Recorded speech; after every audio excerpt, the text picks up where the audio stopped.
E aí galera, estamos de volta aqui, mais um videozinho, né? Esse vai ser mais rápido, pelo menos a minha ideia é que seja, que eu sei que eu falo muito, tento explicar as coisas demais. E espero que explique e consiga ser didático, né? Senão meio que não adianta. Mas o intuito aqui não é ser uma mini aula, certo?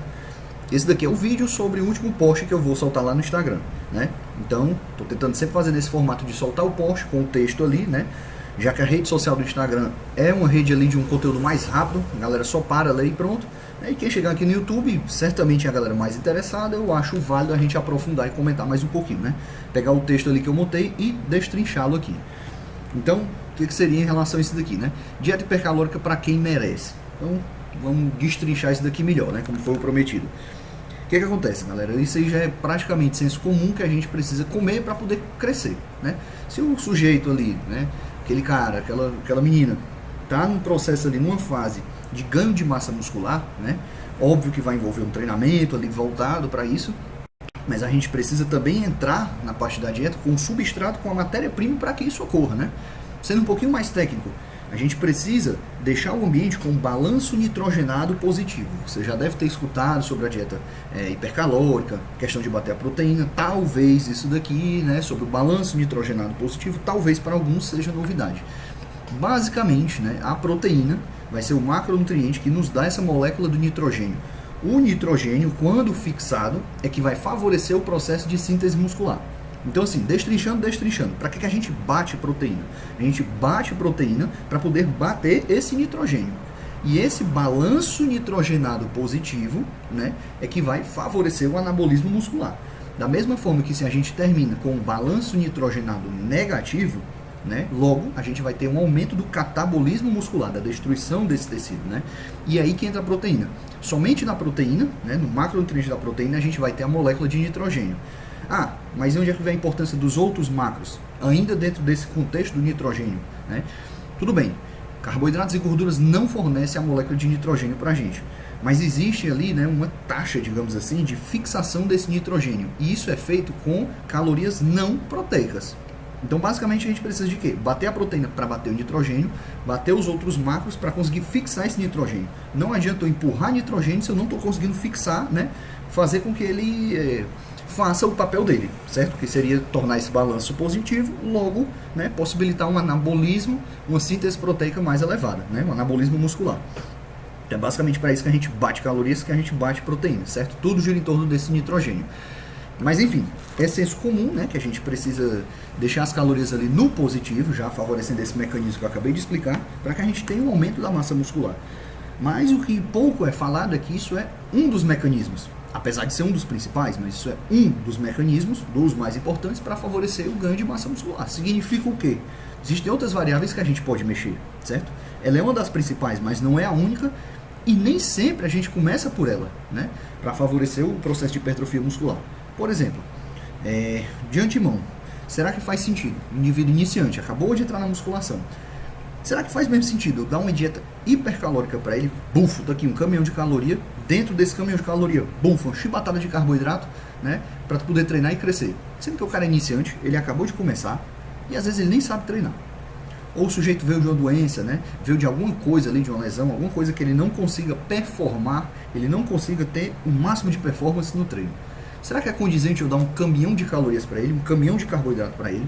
Será que isso talvez não traga mais malefício? Então, assim, nem sempre essa é a melhor estratégia, certo? O que acontece? Se ela é uma das principais variáveis ali no contexto da dieta, a principal variável de todo esse supremo é o quê? É o treino do sujeito. Então, se eu tenho uma variável maior ainda, o que eu acho interessante fazer? Deixar as outras variáveis, né, principalmente da parte da dieta, acompanhando essa variável maior do treino. Então, a primeira coisa que a gente vai olhar, claro, é para as calorias totais do que o indivíduo está comendo, né? É para a quantidade de carboidrato, mas primeiramente a gente vai olhar para o treino. Como é que está o treino desse sujeito? Como é que está o cardio desse sujeito? Será que ele merece? Será que ele tem essa demanda toda? Para tanta caloria? Para tanto carboidrato assim? Entendeu? Será que ele treina realmente bem? Será que ele treina realmente pesado? Né? Eu até marquei aqui, ó. Calorias e carboidratos devem ser consumidos sob demanda. Então a primeira coisa que você vai olhar é para como é que está o treino e o aeróbico, né, desse indivíduo, bem como a intensidade. Por quê? Se a gente sustenta aqui, ó, deixa eu voltar a minha tela aqui, né? Se a gente sustenta esse superávit calórico, esse caminhão de comida, esse caminhão de carboidrato, sem ele fazer o cabo de guerra de volta ali no treino, sem ele fazer por onde merecer, o que acontece? Ele vai ter mais prejuízo, ele vai ter mais malefício do que benefício. Isso porque quando a gente joga muito o aporte ali de comida, de calorias, principalmente carboidrato, e o sujeito não usa, faz um mau aproveitamento, a gente está induzindo, a gente está colocando, às vezes sem querer, essa pessoa num cenário de piora da acessibilidade à insulina. Com o tempo, né, ele vai fazer um mini quadro, digamos assim, de resistência à insulina. Se ele está resistente à insulina, pronto, ele acabou com o processo de massa muscular dele. Porque um sujeito resistente à insulina, basicamente, ele vai ter um favorecimento do acúmulo de gordura, né? Já tem um post, já tem um vídeo explicando sobre isso. Quem quiser reforçar essa parte, né, dá uma acompanhada lá. Mas basicamente, se o sujeito está resistente à insulina, de maneira bem grosseira e bem simples, né, ele vai ter uma dificuldade de alimentar a musculatura dele, de hipertrofiar o tecido muscular, basicamente não entra energia lá, e ele vai ter um favorecimento do acúmulo de gordura. Pior ainda, gordura visceral, que é aquela inflamatória, que vai piorar mais ainda a resposta de treino e dieta desse sujeito. Então assim, se ele entrar, né, num cenário de resistência à insulina, ele acabou o período de bulking dele, ele acabou o período de ganho de massa muscular dele, certo? E infelizmente a gente consegue fazer isso às vezes sem querer com o paciente. Se eu dou uma dieta hipercalórica para ele, se eu dou muita caloria, muito carboidrato, e esse cara não faz por onde, né? E esse cara ou essa menina não treina realmente pesado, né? Enrola o cardio, ou mesmo não faz o cardio, não dorme direito, enfim, ele não otimiza essa comida, né? Ele não tem um maquinário propício para receber toda essa carga de nutriente, certo? Ele tem um aporte energético incompatível com o grau de atividade física, e isso vai apenas atrapalhar o sujeito, né? Então, assim, o que eu acho interessante fazer, já vi os outros colegas e amigos nutricionistas fazendo, mas a minoria eu vejo fazer isso, certo? É a melhor maneira? É a única estratégia? Não, é apenas uma estratégia que eu gosto de utilizar, que eu aplico em mim, né, que eu aplico nos pacientes e costuma dar muito certo, né? Ou no mínimo eu consigo jogar com uma margem de segurança maior, beleza? O que seria isso, né? Estratégia muito mais interessante, que pouco vejo sendo utilizada, é de fazer uma escada com as calorias do paciente, né? Como é que seria essa questão da escada? Eu até coloquei um exemplo aí, mas é mais fácil a gente destrinchar aqui na conversa, né? Digamos, hipoteticamente, chegou um sujeito lá no consultório, ele quer ganhar massa muscular, mas ele não faz a menor ideia como é que se alimenta, eu também não sei como é o treino dele, tenho que conversar, né? Tenho que sondar como é que é esse treino dele, mas digamos que o indivíduo chegou num cenário ali, né? Exagerando para facilitar, chegou consumindo, sei lá, 1.500 calorias. Só que para aquele cara, 1.500, ele está em déficit ainda, né? Então o que eu vou fazer inicialmente? 1.500. Se eu for fazer o cálculo, seja pela fórmula, seja pela bioimpedância, que não é preciso, né? Mas enfim, se eu for estimar as calorias desse sujeito, né? Digamos que eu chegue numa conta aí de que, sei lá, o basal dele seja 2.000 calorias. Então ele precisa de 2.000 para se sustentar. Se ele quer hipertrofia, eu vou jogar ele no positivo, 2.300, 2.500. Só que o sujeito está comendo 1.500, certo? Se eu der um pulo de 1.500 para 2.500 para deixar ele no positivo, o que pode acontecer? Primeiro, talvez esse cara não esteja nem treinando pesado para isso. Então, ele não vai ter um aproveitamento tão bom dessas calorias, vai ficar boiando, vai ficar sobrando, ele vai acumular gordura. Segundo, esse cara está fazendo cardio. Cardio não só otimiza o treino, quanto otimiza as calorias da dieta, principalmente a parte do carbo. Então tem que ter o aeróbico, o sujeito está fazendo. E terceiro, se eu dou um salto de 1.500 calorias, ele estava no negativo, para 2.500, boto ele no positivo, porque ele quer ganhar peso e isso vai otimizar, fato. Mas se eu dou esse salto enorme de 1.000 calorias, o que acontece? Ou ele não vai conseguir comer, ou se ele conseguir comer, o intestino muito provavelmente não vai conseguir dar conta. Sempre que a gente vai subir demais as calorias de uma pessoa, a gente precisa acompanhar esse aumento de calorias com o quê? Com probiótico, com fibras. Se possível, alguma enzima digestiva. Não precisa necessariamente suplementar, mas assim, um abacaxi, né? O famoso abacaxi que eu costumo colocar muito nas dietas, geralmente depois do almoço, que é a maior refeição, certo?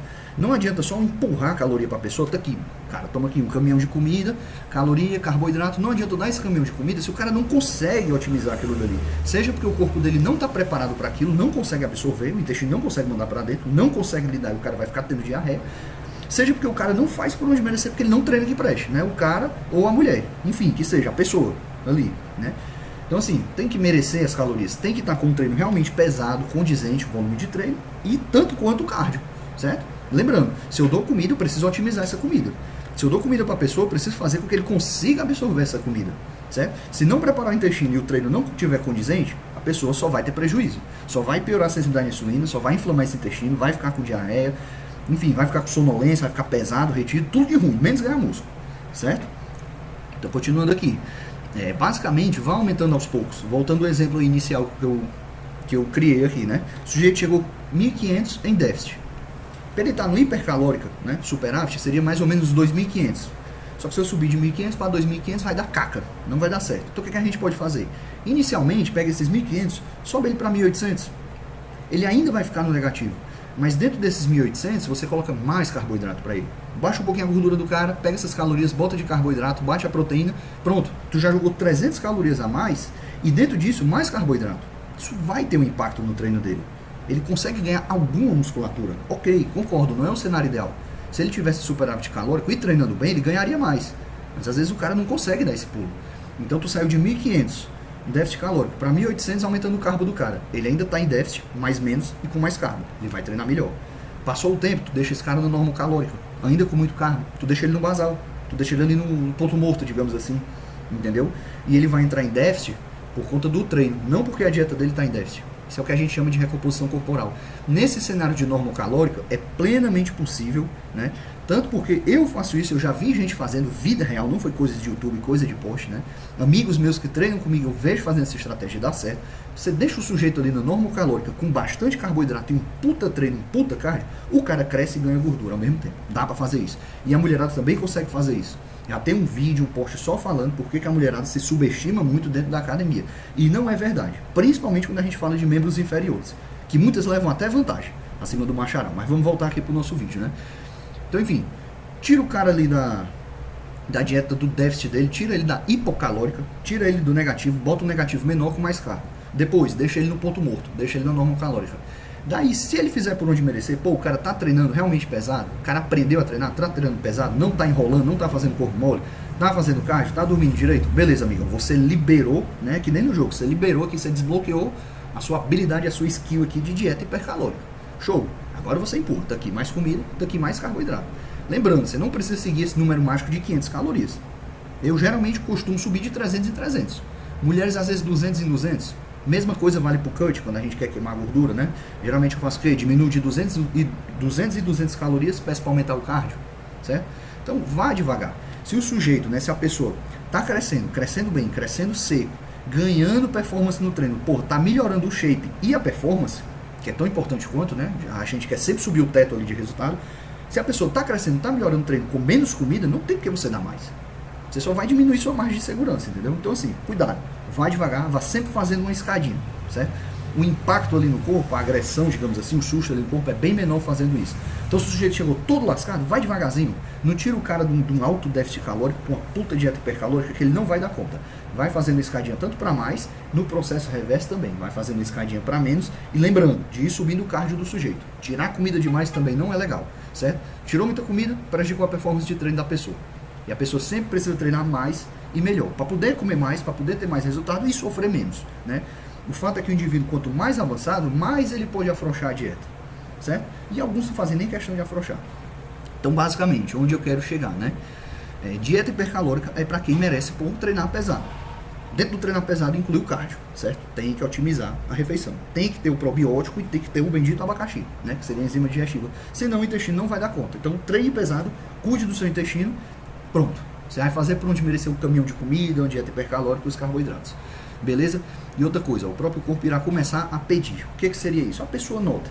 O corpo começa a aumentar o apetite, começa a aumentar a suadeira, o metabolismo, né? Pra galera que já é mais avançada, já dá pra ter um feeling dessa coisa, né? O corpo começa a literalmente pedir por mais comida, pedir por mais calorias. Daí você segura assim 2, 3 semaninhas e isso continua, né?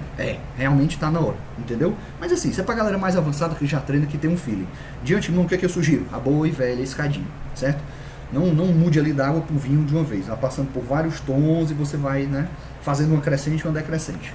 Beleza? Então, galera, resumo não diria nem o resumo do resumo, onde eu quero chegar mesmo. Tudo gira em torno do treino, certo? Treine pesado, faça o cardio que você simplesmente vai poder comer mais e melhor e até afrouxar essa dieta. Beleza? É nóis, um abraço, já sabe, curte, compartilha, se inscreve, blá blá blá blá blá blá. Todos esses pedidos aí para movimentar, que é o algoritmo do YouTube, né? Para aumentar a entrega do vídeo. Tento trazer o conteúdo, tento valorizar o conteúdo, tento tornar didático, né? Então, espero que isso tenha algum retorno, né? Ainda que com o tempo. Então, o canal é nosso, né? Comentários aí também, qualquer discordância, feedback, enfim, qualquer alternativa, como eu sempre falo, o canal aqui é nosso. Beleza? Um forte abraço aí, galera, né? Tamo junto. Vamos já cuidar aí no treino de pernetas e é nóis.